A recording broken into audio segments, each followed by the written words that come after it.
नमस्कार, मैं हूं दीपाली राणा। आप देख रहे हैं कमोडिटी राउंड अप और स्ट्रैटेजीज पर तो फोकस करेंगे ही, लेकिन बात करेंगे सोने की। क्या सोना जल्द शतक लगाएगा? जो तेजी बनी हुई है लगातार, अब नए टारगेट्स क्या निकल कर आ रहे हैं सोने में, डिमांड कैसी है, इन सब मुद्दों पर करेंगे बातचीत। बात करेंगे बेस मेटल्स की, जहां पर अब लग रहा है कि एक बेस बन गया है और यहां से शायद तेजी देखने को मिले। क्या स्ट्रैटेजीज होनी चाहिए बेस मेटल पैक को लेकर, इस पर भी करेंगे फोकस। तो साथ ही बात करेंगे सोयाबीन की। क्या सोयाबीन की डिमांड कम हो रही है? आवक काफी अच्छी है मार्केट में, लेकिन डिमांड पर क्यों इम्पैक्ट देखने को मिल रहा है? क्या स्थिति है? प्राइसेस की डायरेक्शन क्या है? इन सब मुद्दों पर करेंगे बातचीत। हमारे साथ है कामाख्या ज्वेल्स के एमडी मनोज झा, सोपा के एग्जीक्यूटिव डायरेक्टर डीएन पाठक और कुंवरजी ग्रुप के डायरेक्टर रिसर्च रवि देवरा हमारे साथ बने हुए हैं। आप सभी का स्वागत है इस शो में। लेकिन पहले बात कर लेते हैं गोल्ड की, जहां पर इंटरनेशनल मार्केट्स में $2950 के ऊपर प्राइसेस लगातार ट्रेड कर रहे हैं और इस साल की शुरुआत से ही लगातार ये तेजी बनी हुई है। कई सारे फैक्टर्स रहे हैं जिनका हम जिक्र हर रोज करते हैं, फिर चाहे वो ट्रंप की ट्रेड पॉलिसीज हो, करेंसी मार्केट का मूवमेंट हो, डॉलर इंडेक्स की तेजी हो, या फिर जिस तरीके का रेट सिनेरियो ग्लोबली के साथ साथ डोमेस्टिक मार्केट से बना हुआ, ये तमाम फैक्टर्स ही क्यों ना हो। अगर रिसेंट डेवलपमेंट्स की बात करें तो ट्रंप ने रेसिप्रोकल टैरिफ के ऑर्डर पर साइन कर दिया है। तो ये सारे ऐसे फैक्टर्स हैं जो कि तमाम कमोडिटी मार्केट को ड्राइव कर रहे हैं, लेकिन तेजी में गोल्ड सिल्वर दोनों ही दिखाई दिए हैं। अब यहाँ से फंडामेंटल्स कैसे हैं, कौन से फैक्टर्स ड्राइव करेंगे? क्या ये ट्रिगर्स जिन पर हम चर्चा कर रहे हैं ये फैक्टर्ड इन हो चुके हैं या मोमेंटम अभी बाकी है? इस पर करते हैं बातचीत। मनोज जी नमस्कार, स्वागत है आपका। तो पहले तो ये बताइए, ट्रंप की पॉलिसीज को लेकर एक अनसर्टेनिटी मार्केट में, safe haven demand, central bankers की बाइंग, ये सब फैक्टर्स क्या अभी भी रोल प्ले करेंगे गोल्ड को ऊपर ले जाने में? डेफिनेटली ये जितने भी फैक्टर हैं, अभी आप एक चीज देखिए, सीपीआई का डेटा आया, इससे क्लियर कट हो गया कि भाई इन्फ्लेशन अभी कंट्रोल में नहीं होगा। अभी पूरे साल भर कहीं फेड रेट कम नहीं होंगे। जहां जियो पॉलिटिकल टेंशन है वो कम होने की पूरी बात हो रही है, चाहे यूएस चाइना का, रशिया का पूरा ओवरऑल डिफेंस बजट भी कम करने की जहां तक की बात हो रही, तो ओवरऑल वर्ल्ड में देख रहे हैं कि जियो पॉलिटिकल टेंशन भी कम हो रहा है। फेड के इंटरेस्ट रेट ज्यादा रहने वाले हैं, लेकिन जितने भी सब रीजन को कोई भी फर्क नहीं पड़ रहा है, गोल्ड वन साइडेड ऊपर जा रहा है। इसका मतलब यह है कि कोई बहुत बड़ी बाइंग हर जगह हो रही है और उसका सबसे बड़ा रीजन ये है कि जो सेंट्रल बैंक है वो बाइंग कर रही है। ऐसा लग रहा है कि यूएस में फिजिकल बाइंग बहुत जोरदार हो रही है और इन सब चीजों के पीछे ऐसे बहुत सारे स्पेकुलेशन है, जैसे कि अभी सीबीडीसी, जो सेंट्रल बैंक डिजिटल करेंसी ला सकती है, ऐसी भी बातें आ रही हैं, और जो कि वो गोल्ड बैक करेंसी होगी। तो ये सब चीजों का अगर यूएस लेके आता है इस तरह की करेंसी, तो दूसरे जो कंट्रीज हैं वो भी लाने की सोच सकते हैं। तीसरी बात ऐसी भी हो रही है कि जो गोल्ड का वैल्यूएशन है यूएस में, उनका जो सेंट्रल बैंक के पास जो वैल्यूएशन करके रखे हैं वो $42 है, उसकी रीवैल्यूएशन की बात हो रही है, क्योंकि वो रीवैल्यूएशन करेंगे तभी जो यूएस में डेबिट है वो थोड़ा कहीं ना कहीं थोड़ा बहुत कम हो सकता है। तो उस रीवैल्यूएशन कितना करेगा, कि $2000 करेगा कि $2900 करेगा, कितना करेगा, इस तरह की बातों को स्पेकुलेशन के ऊपर भी बहुत ज्यादा गोल्ड को यहाँ पे सपोर्ट मिल रहा है।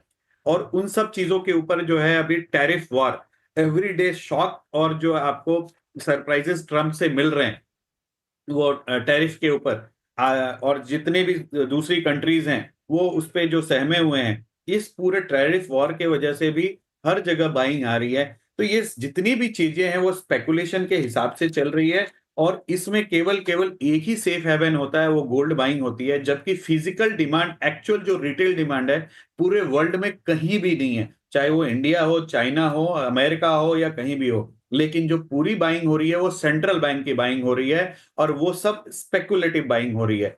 तो जब तक ये चलता रहेगा तब तक ये वाइल्ड स्विंग आपको देखने को मिलेगा। लेकिन अगर ऐसा बीच में कोई ऐसी बात आ जाती है कि जो ट्रम्प की टीम से कि नहीं ये सब कहीं डिनाई करते हैं इन सब बातों का, अगर वो, तो गोल्ड में काफी गिरावट भी आपको देखने को मिल सकती है। हालांकि मनोज जी फिलहाल की स्थिति में तो लग नहीं रहा कि ऐसा कुछ वो बोलेंगे, क्योंकि काफी अग्रेसिव वो रहे हैं अब तक अपनी पॉलिसीज को लेकर, जो स्टांस उनका रहा है। अच्छा, एक चीज बताइए, अब आप पिछले दिनों में जो भी चर्चा हुई है मनोज जी, सबका कहना ये है कि 95,000 97,000 जल्द देखने को मिलेंगे। अब आपके लक्ष्य क्या है गोल्ड पर? हालांकि इस साल की शुरुआत से पहले तो आशंका ये जताई जा रही थी कि शायद उतना पैसा नहीं बनेगा सोने में जितना पिछले साल बना है, बट जिस तरीके का मोमेंटम रहा है, यू नेवर नो कि पिछले साल के रिटर्न्स भी हम बीट कर ले।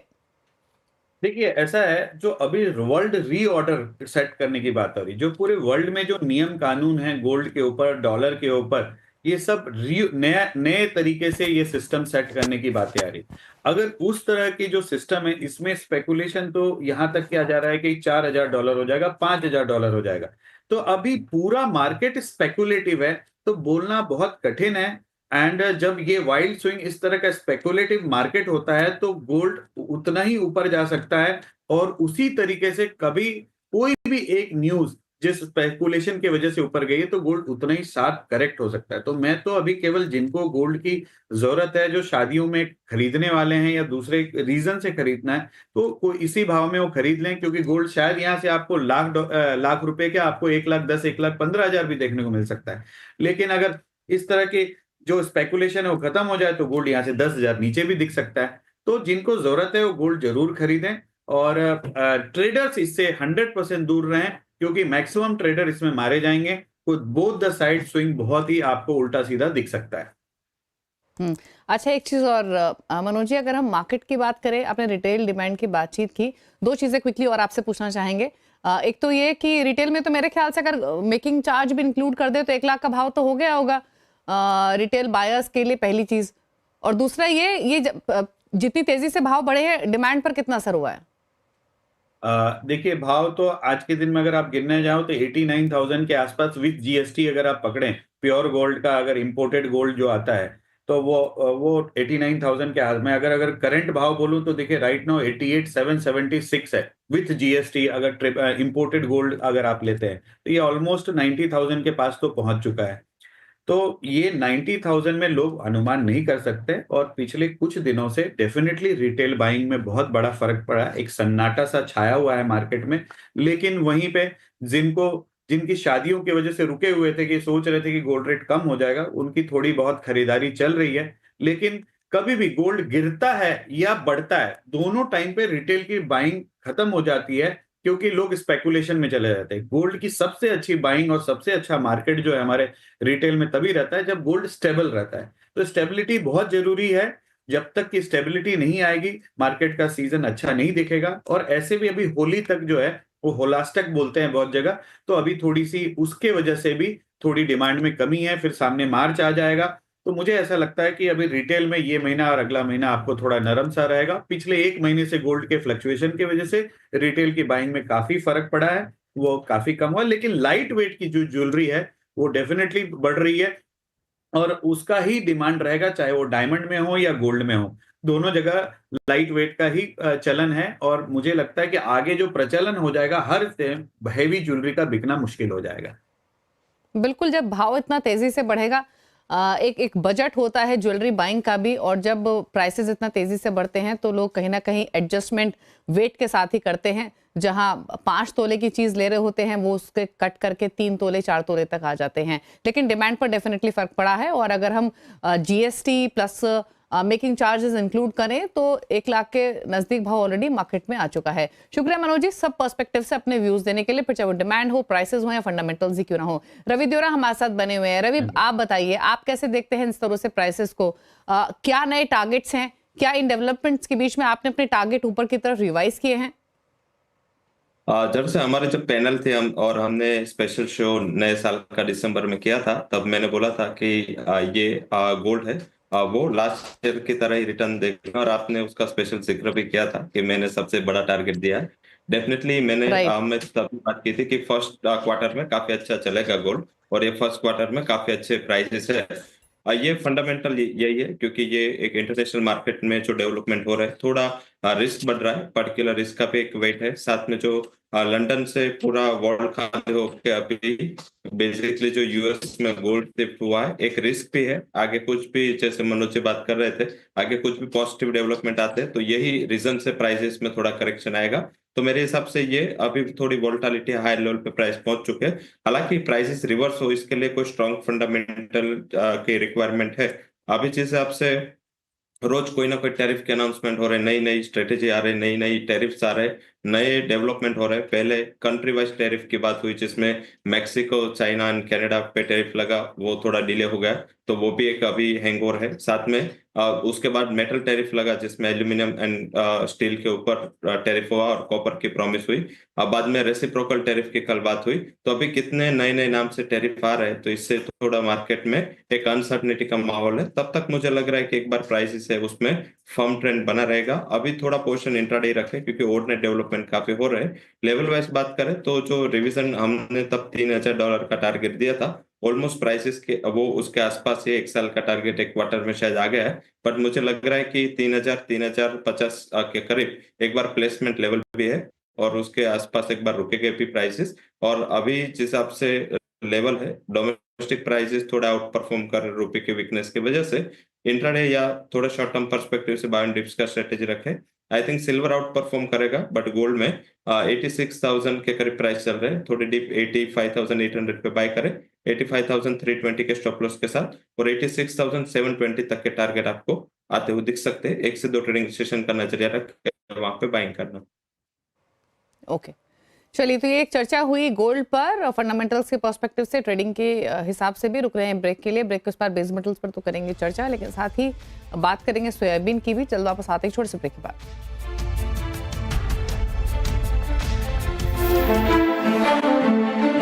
आप दे रहे हैं कमोडिटी राउंडअप। अब बात करेंगे एग्री बाजार की और सोयाबीन पर करेंगे फोकस। दरअसल क्या देश में सोयाबीन की मांग घट रही है? ऐसा इसलिए क्योंकि पिछले साल के मुकाबले सोयाबीन के उत्पादन में तो इजाफा देखने को मिला है, लेकिन पेराई और खपत दोनों घटी है।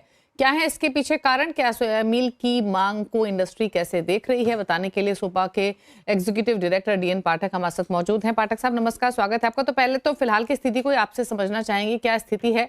क्योंकि डिमांड में जो कमी देखने को मिली है, कितनी कम हुई है पिछले साल के मुकाबले मांग, क्या कारण है इसके पीछे, और कितनी, अगर हम सप्लाई से कंपेयर करें तो क्या रेशियो है डिमांड का?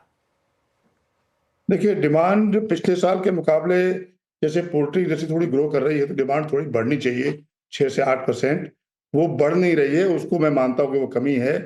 हमने इस साल के लिए उतनी ही डिमांड प्रोजेक्ट की है जितनी पिछले साल थी, क्योंकि डीडीजीएस का इस्तेमाल राइस और कॉर्न के सोयाबीन मील की जगह पोल्ट्री फीड वाले लोग कर रहे हैं अभी।